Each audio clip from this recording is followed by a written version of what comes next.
राधे राधे।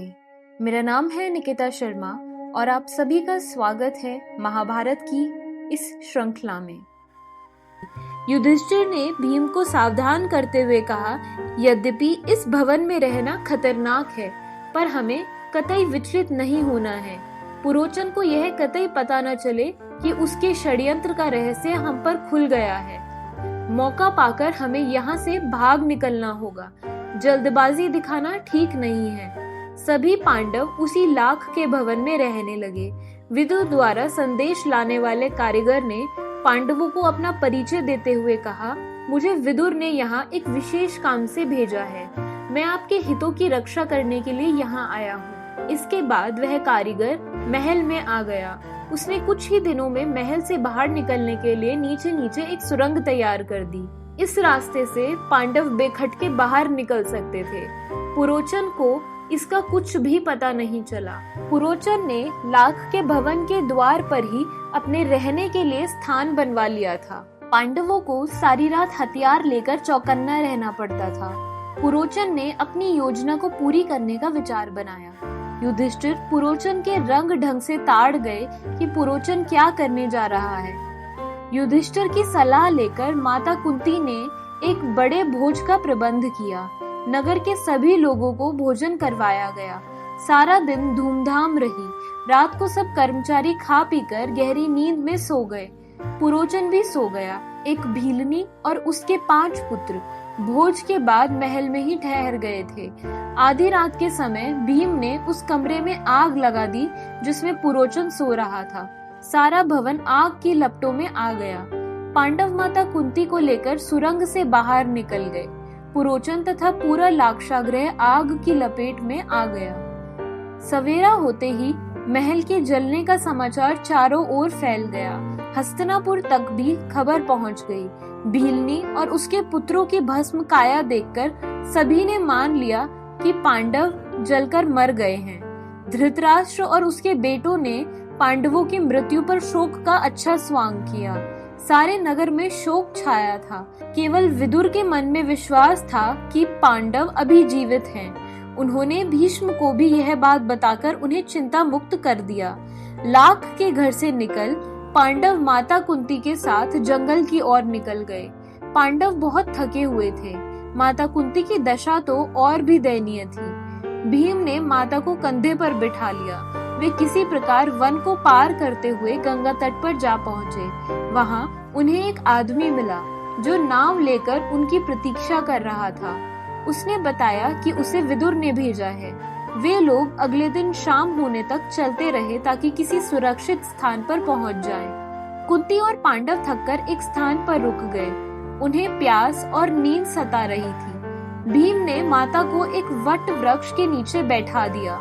उसने वट वृक्ष के ऊपर चढ़कर देखा तो दूर कुछ पक्षी उड़ते हुए दिखाई दिए।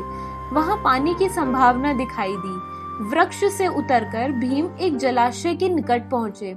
वहां उसकी भेंट हिडिंबा नामक राक्षसनी से हुई।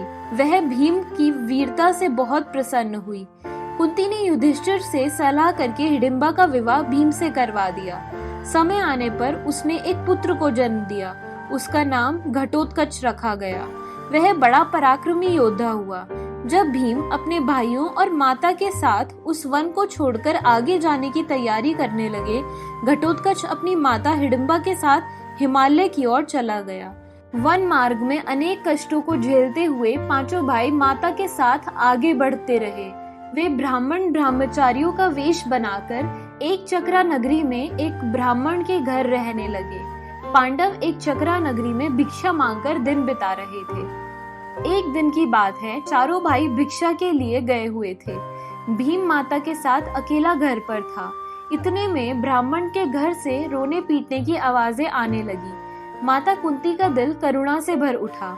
उसने ब्राह्मण और ब्राह्मणी से रोने का कारण पूछा। ब्राह्मण ने बताया, बकासुर नामक एक राक्षस नगर के निकट एक गुफा में रहता है। वह लोगों को जहाँ भी देखता था मार डालता था। यहाँ का राजा बकासुर के अत्याचारों से प्रजा की रक्षा करने में असमर्थ साबित हुआ।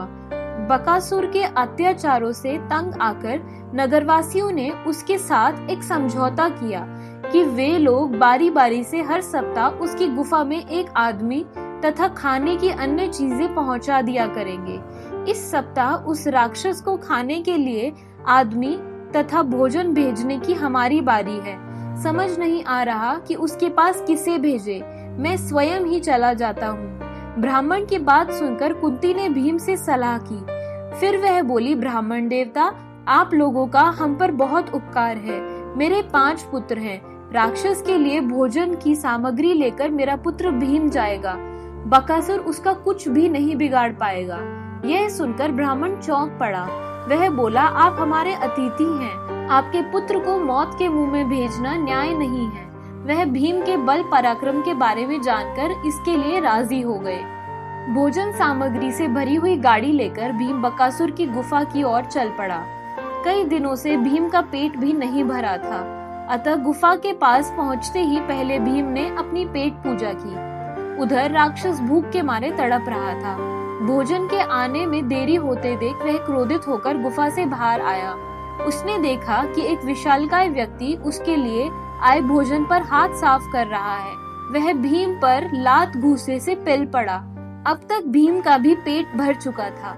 भोजन करने के उपरांत भीम बकासुर से भिड़ गया। उसे पकड़कर पृथ्वी पर पटक दिया। भीम ने लात घूंसे मार मार कर उसके प्राण ले लिए। भीम उसकी लाश को घसीटते हुए नगर द्वार तक ले आया। उसने लाश को वहीं पटक दिया। अत्याचारी बकासुर को मरा देखकर नगरवासी बहुत प्रसन्न हुए। यह समाचार पाकर माता कुंती और चारों पांडव भी फूले न समाये। ब्राह्मण परिवार तो निश्चिंत हो गया था।